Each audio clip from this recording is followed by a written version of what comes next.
আমি এখন বটিয়াঘাটা তরমুজ খেতে। এই ভাইয়ের ক্ষেত হচ্ছে এইটা। এখানে তোমরা দেখতে পাচ্ছ অনেক তরমুজ, অনেকগুলো তরমুজ,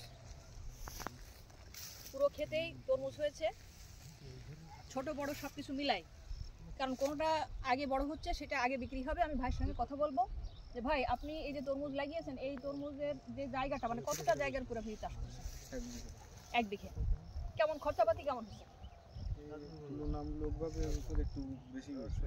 একটু বেশি হয়েছে। এখনো তো বিক্রি করেননি, কবে নাগাদ করবেন বলে আশা করছেন? মানে এটা কি উঠানোর মতো হয়ে গেছে? মোটামুটি উঠানোর মতো হয়েছে। এই 4-5 দিন বাদে উঠাই দেবেন। উঠাই কি আপনারা ওই পাইকারি বিক্রি করেন নাকি মানে খুচরা বিক্রি করেন? পাইকারি। পাইকারি।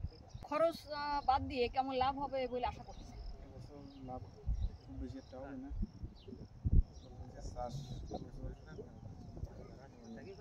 প্রায় খুব এই কারণে লাভবান আশা নেই। লাভের আশা করা যাচ্ছে না। লস যাবে কি?